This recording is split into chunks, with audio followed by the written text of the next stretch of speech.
Hi friends, আজ চলে এসেছি একটা নতুন ভিডিও নিয়ে। তার আগে সুন্দর সুন্দর মাধবীলতার ফুলগুলো আপনাদের সাথে শেয়ার করছি। দেখুন, সন্ধ্যার টাইমে এই ফুলগুলো ফোটে, আর আগের ফুলগুলো গোলাপি কালার হয়ে গেছে। পরের দিনে এটা সকাল হতে হতে যত বেলা বাড়ে ফুলগুলো গোলাপি কালার হয়, আবার সন্ধ্যার সময় সাদা ফোটে, আর এই সুগন্ধে পুরো ঘর ভরিয়ে রাখে।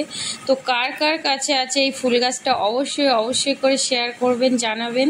তো বন্ধুরা, আজকের যারা আমার সাথে নতুন আছেন প্লিজ সাবস্ক্রাইব করবেন চ্যানেলটিকে, আর পাশে থাকা বেল বাটন অন করে দেবেন, নোটিফিকেশান আপনাদের ফোনে পৌঁছে যাবে। তো আজকের ভিডিওটা একদমই স্কিপ না করে সম্পূর্ণ দেখার অনুরোধ রইল, কারণ আজকের ভিডিওটা খুবই ইন্টারেস্টিং। এই যে আপনারা দেখছেন সবজির খোসা, আমি এখানে খুবই একটা অন্য রকম পদ্ধতিতে আপনাদের দেখাচ্ছি। অনেকে অনেক রকম পদ্ধতিতে এটা প্রয়োগ করেন। তো এখানে একটা বড় মিষ্টির কৌটো নিয়েছি, আর আপনাদের কাছে যে ধরনের কোনো কৌটো থাকে বা কন্টেনার থাকবে সেই কন্টেনারটা নিতে পারেন। আমি এখানে 3 থেকে 4 দিনের সবজির খোসা, একটা প্লাস্টিকের যতটা আসে ফলের খোসা, আর তার সঙ্গে 1 মুঠো আমি ভাত দিয়ে নিয়েছিলাম। নিয়ে নিচে একটা বড় সিদ্ধ করে দিয়ে, আর সেটাকে আমি 4 দিনের জন্য একটু ঢাকা দিয়ে রেখে দিয়েছি। আপনারা ঘরের কর্নারে, কিচেনের কর্নারে যেখানে খুশি রাখতে পারেন, কারণ এইটা একদমই গ্যাস গন্ধ বেরোবে না। একটা আমি ঢাকা দিয়ে রেখেছিলাম। এইটা একটু হালকা যখন খুলবেন তখন হয়। যারা কম জায়গায় থাকেন, ছোট জায়গায় থাকেন, প্রত্যেকেই এটা করতে পারবেন। তো এই নিচে একটা বাটি দিয়ে দিয়েছিলাম, যাতে যে প্লাস্টিকটা একটু উপর সাইডে থাকে, আর নিচে দিয়ে সবজির খোসাগুলো গিয়ে জড়ো হয়। তো প্রায় 250 থেকে 300 ml মতো আমার এখানে একদম খাঁটি লিকুইড বললে হয়, ব্ল্যাক সোনা যেটা বলা যায়, মানে আমাদের কাছে বাগানিদের কাছে এটা খুবই মানে মূল্যবান একটা লিকুইড, তরল স্বাদ। দেখুন কত সুন্দরভাবে এখনও পড়ছে। এটা আরও 1-2 দিন রাখতে পারেন, যতটা বেরিয়ে যায়। যেটা এবার থাকলো সেই সবজির খোসাগুলো আপনারা এবার এটাকে কিচেন কম্পোস্ট বানিয়ে নেবেন। আর এটা একদম নিট, কোনো 1 ফোঁটা জল নেই। ভাবছেন কতটায়? এবার 1 লিটার জলের মধ্যে আমি 2 চামচ হলুদ গুলে দিলাম।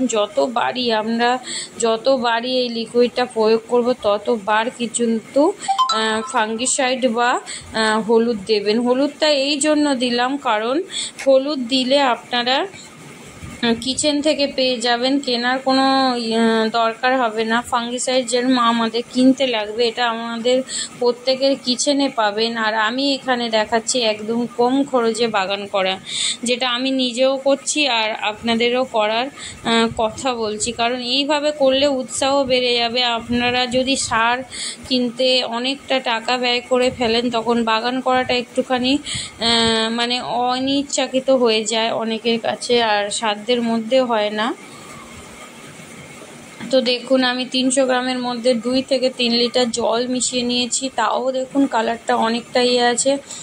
আর এই প্রচণ্ড গরমে যদি আপনারা এই সমস্ত খাবার দিয়ে গাছ করেন, 4 দিন 5 দিন বা সপ্তাহে 1 বার অন্তরে দেন, গাছের কিন্তু গ্রোথ খুব ভালো থাকবে। গাছের দেখুন একটুও পাতা কিন্তু পুড়ে যায়নি, লাল হয়ে যায়নি। হ্যাঁ, যে পাতাগুলোর বয়স হয় অনেক দিন পরে যেটা ঝরে যায় সেটা ঝরবে, কিন্তু গাছ সুস্থ সতেজ থাকবে। আমি এই গাছটা সমস্ত রকম গাছে প্রয়োগ করি, আপনারাও করে দেখবেন। আর এই গাছগুলো দেখুন, এটা একটা পাতাবাহার, এখানে স্পাইডার প্ল্যান্ট, আর 2টো আছে পিস লিলি। তো এত দামি গাছ আমি সিকিম থেকে এনেছি। আমি যেখানেই যাই না কেন একটু গাছ কালেক্ট করার চেষ্টা করি। সব সময় যে কিনে বাগান করতে হবে এরকমই না, আমি বারবার বলছি। একটুখানি চোখ কান খোলা রেখে আমরা রাস্তাঘাটে চললে অনেক ধরনের গাছ পাবো, ভালো মন্দ। আমরা অনেক জায়গা ঘুরে বেড়াই, সমস্ত জায়গা থেকে আপনারা গাছ সংগ্রহ করতে পারবেন। তো এই গাছটা দেখুন, গোলাপ, অ্যাডিনাম, নয়নতারা, হাইব্রিড ভিঙ্কা থেকে আরম্ভ করে আমি পর্তুলাকা সমস্ত গাছে এটা প্রয়োগ করি। তো পর্তুলাকা এখন রাতে হলে ফুল দেখছেন না, কিন্তু দিনে ফুলে ভরে থাকে। আমার বাগান পুরো আলো করে রাখে এই পর্তুলাকা। এগুলো হ্যাঙ্গিং আছে, আর কিছুটা আমার ছাদের উপরে রাখা আছে। অনেকটাই জুড়ে থাকে গরমের বাগান, পর্তুলাকা পুরো আলোয় আলোকিত করে রাখে। আর এই লিলিটা দেখুন আমার কনস্ট্যান্ট ফুল দিয়ে যাচ্ছে। একটা হোক হয়, স্টিক বেরোয়, আমার মারা যায় আবার একটা বেরোয়। তো চলুন পিস লিলিটারও একটু দেখিয়ে দিই। এই যে রেনি সিজন আসছে তার আগেই যদি আপনারা একটু খাবার প্রয়োগ করে রাখেন পিস লিলিতে, তো ফুলে ভরে যাবে। 2-3 দিন আগে কয়েকটা ফুটেছিল আর আমি এখানে সমস্ত পাতা কেটে দিলাম। এইভাবে পরিচর্যা যদি করেন দেখবেন আপনারা একটু বেশি পরিমাণে ফুল পাবেন। আর তার মধ্যে এখন এই তরল সারটা প্রয়োগ করে দিলাম। তো এটা আমি 5 দিন অন্তর দিতে থাকবো। তো এর রেজাল্ট অবশ্যই নেক্সট ভিডিওতে দেখাবো যে আমার পিস লিলি গাছটা রেন লিলি গাছে কেমন ফুল হচ্ছে। তো সবাই ভালো থাকুন, সুস্থ থাকুন, নমস্কার।